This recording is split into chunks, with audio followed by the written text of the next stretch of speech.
In this video, I'm going to share with you guys how I'm changing my trading strategy in 2025 and why I'm doing that. And a lot of it has to do with some of the trades I've taken on the live stream. For instance, this trade right here where I entered here, trying to go ahead and catch a top, only to get a massive loss kind of right before lunch. However, it's not just that trade right there either. And if we go ahead and we scroll back, this whole section is really what got me thinking a little bit. And this is taken from the stream on Friday, which I stream live Monday through Friday, starting at 9 a.m. If you guys want to join me, make sure you're subscribed and you have the bell notifications turned on for all. But look at this right here, right? Shorted it here, boom, close it out up here, a loss. Right here, shorted it here, boom, stop loss. Shorted it here, oh, made a little bit on that one. Shorted it again, bam, basically break even. Shorted again, lost a little bit of money. Then what did I do? The market starts running. I shorted there and it was overbought in this area. Boom, closed it out there. And then I ended up going to lunch. Well, how could I avoided all that mess? Normally, if the market gets overbought or oversold, I know it's overbought when the background of my charts are red. When it's oversold, the background color would be green like we see right over here. Now, if you guys have watched me on the live stream, normally I do fairly well with catching a falling knife, or AKA fading the move once we've had a large move in the markets. However, since the ranges have expanded as of recently, it's been causing me a little bit of problems. So let's talk about a couple criteria that I'm going to go ahead and put in place. Yes, I'm still going to go to look to identify the overbought or oversold levels on my chart. However, there's going to be two filters for this trade in particular that I'm going to use to filter it out. One, look at the angle of the moving averages. Look at the separation. Are they starting to weaken? Are they starting to come together a little bit? Even like what we saw over here, or maybe like when they start to roll over here and we get that roll effect, right? That's going to be criteria number one.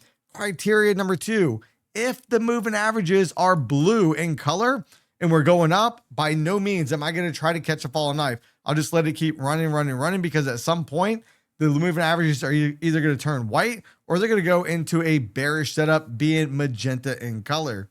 So that's going to help keep me out of those type of trades. Then number three, how am I going to try to filter this as well? I'm going to wait until we break one of the lower swing points. So notice that as we've had that move up right here, did we break a swing point right here? No. Did we break this one? No. Did we break this one? No.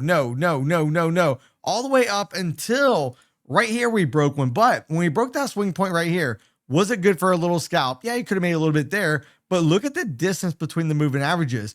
Are they closing together at all? The answer is no. They are still widening at that point on the chart. That is going to be a problem out here for me. So I simply do not want to go ahead and go for that type of trade. Now, what about this area right over here? We can see, well, the moving averages are white, so I should be able to take both sides of the trade, right?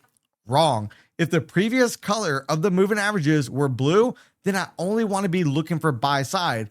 I can still kind of counter trend the move, aka buy the dip, and then try to reposition myself in the direction of the trend. So since the previous trend was blue, well, guess what? There's no need to fade it. So guess what? I could have stopped from losing that trade, it would actually filter out a good trade. I would have filtered out that bad trade, and that big loss that I had right there before lunch. And those are the type of trades I'm trying to get rid of, right? Yes, some good trades are also going to be caught up in it. And if you want to try to watch me implement these changes in real time, that's why it will be important to make sure you guys don't miss the next live stream.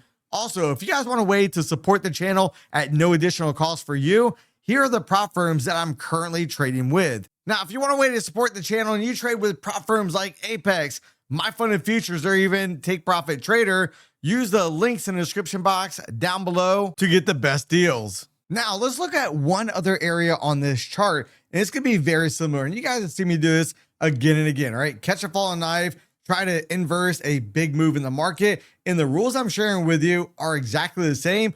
Just for the buy side, they will be flipped. But look at this instance right here. I shorted it, boom, get stopped out. Again, look at the distance of the moving average. Are they roughly equal distance? Are they narrowing together? The answer is no. Should I be shorting this? No, these are going to be the trades I'm trying to fix in 2025. What about this one? Boom, another loss. So let's think about this as $200 a shot. minus 200 bucks, minus 200 bucks, minus at least 200 bucks.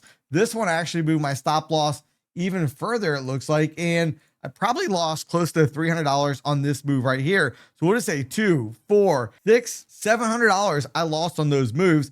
But then look what happens. Look when I decided to short the markets. What happened? We had the moving averages changing from being bullish. And what else did we have starting to occur?